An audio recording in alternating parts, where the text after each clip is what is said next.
Welcome back, folks. Now in this video I'll be talking about the yen carry trade. What is it about? The history, how it has benefited many companies, countries and big banks and hedge funds. And I'll also talk about the current situation now and why Japan are trying to take back their money from other institutions, countries and hedge fund. Now the history dates back to 18th century. Japan was called the miracle economy, whereby the land at the Imperial Palace at Tokyo was worth more than all the land or the real estate in California. So in the 90s, that bubble burst and they went into a deflation. A deflation is whereby the income is not rising, prices are not rising, nothing, everything is just kind of stable or either falling. So they went into a deflation for about 3 decades. So in order to fight this, they had to lower their interest rates. That was what gave birth to the yen carry trade. Now the yen carry trade is simply a small pattern which I can explain in the sense that when people or country or institution, hedge fund banks borrow from Japan, like they borrow the Japanese yen, they borrow it at a 0 interest rate. So meaning the amount you borrow, it's also the amount you pay back. You're not paying any interest on it except for the conversion rate. So what people do is they borrow from Japan, they convert it to maybe their dollars, or any currency that their local currency, invest in any asset. Basically, you can invest in any asset that at least I'll give you more than 1% because the loan you're borrowing is 0 interest, so you're just paying back. So what they used to do is they borrow that money, convert it to dollars, invest it in stock, bonds, treasury bills, anything, gain interest on it, then return back the loan to Japan. And that's what gave birth to the yen carry trade, whereby people borrow billions of dollars or trillions of dollars from Japanese economy, invest it in their own economy, then return back the loan. Now, this yen carry trade was possible because of mainly 3 things. First, Japanese did not print money for about 20 years. They print, but very scarce. Second, they make sure their currency was quite scarce. Then the third, they put interest rate at 0. So with that, the yen carry trade was possible. Unlike in the Greek era, the Greek collapsed because they owed money to the foreigners. Argentina defaulted because they owed money to the foreigners. But the Japanese, they owed money to themselves. So the money they were borrowing out was not from foreigners, it was from their own country. That's why the carry trade was possible and they were able to hold it for this long, about 3 decades now, 30 years. In 2022, Japan got an inflation for the first time in 30 years. Now, what caused that inflation was the pandemic in 2020. At this time, United States, Canada and Europe also have inflation. So in order to fight it, they had to raise their interest rate. And they raised their interest rate. I think United States raised their interest rate in 2020 to about 5%. At this point, you have to know that Japan is a country with about 200% debt to GDP ratio. So it's going to be brutal for them to raise interest rate. At 2020, they raised it a little, but these are the negative effect in the economy. Because the yen started going down and bond started going up. So they kept it back to 0. But August 2024, the Bank of Japan raised interest rates to about 0.25%. That's 0.25%. And this gave strength to the yen, yes, because the yen started going up. The carry trade unwind, of course, because it could not work again. And the Japanese stock market plummeted, yes, about 12%. And I think that was about the worst they've had since 1987, because they had a terrible crash in 1987. Now, what happened then, how it affected the United States was that the US stock started going down 3%. And most people didn't know why. Most US investors, foreign investors, didn't know what was happening to their portfolio. It was all the effect of the yen carry trade because it was unwinding.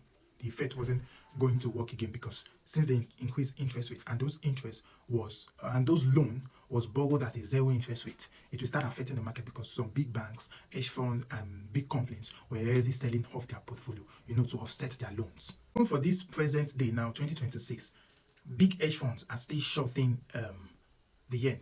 They're shorting it about $11 billion short. And this is only what is physical. This is what we can see. There's something called OTC, that is over the counter. We can see that. And I'm sure it's far more billions short position on the yen. Now, because of this, around April and May this year, the Ministry of Finance in Japan spent about $73 billion fighting back those short positions. But it didn't work. I think it only spent for like 3 weeks. 3 weeks, USD/JPY went up, then it came down again. So their tactics did not work in order to fight those short position and gain back their ground, because the Minister of Finance said he doesn't want the yen to pass, I think, 164 mark, but it should have passed it by now. Last month, July, is an anonymous account named by Juto. He made 3 important tweets that went viral. It had millions of views. And this post break Japan economy. The yen goes down to a lower level against the dollar in 40 years. That's quite terrible. Then their bond yield goes up, aka interest rate, and they had a debt crisis. Now, while all these are going on, you need to know that Japan is the world's biggest creditor country because of their yen carry trade, worth trillions of dollars. So now, after the own investment of 73 billion trying to increase their interest rate, nothing changed. So now what they want to do is they want their money to come back home. We call that in financial repatriation, which simply means money coming back home. Now, Japan has 2 choices. They either save their bond market or they save their currency, which is its money. Which one do you think they'll pick? Of course, they're going to choose their currency. So what they want to do now is they are going to take some steps they are trying to implement in order for their money to return back home. Because they're implementing some steps in which they've published, is public, have they? So that their money can come back home. First, they'll be using the Article 589, which I'll post it here, what the article is all about. So this will help them retrieve some of their money back home. And secondly, they will be introducing some incentive. So incentive like they've legalized crypto now. They legalized crypto July 20th. So that will also bring investors back home. Instead of going to buy crypto in other country, in their local denomination, they can now buy crypto in their denomination, local denomination, which is the yen. And of course, people will prefer that because of the conversion rate. There are some amount you pay to convert from dollars to yen, from yen to dollars. Nobody wants to go through that stress again. So they'll rather just use their yen to buy their crypto. It's also going to be incentivizing some different type of capitals so that their money can come back home. They're also going to buy back their bonds. Yes, they drop that. They're also going to be doing some bonds buyback. There will also be a tax cut from about 55% to 20%. And that's massive. Now, with all this, you guys know, say, anytime where the yen gets strength in a faster rate, this will break market somewhere, somehow. It will affect people. People are going to lose money. So after that break, and it has like getting itself back, people start buying yen again and start the whole thing all over again until the yen gets stable. So that up and down, we have to stop because Japan want their money back home. And this will really affect big banks, hedge fund.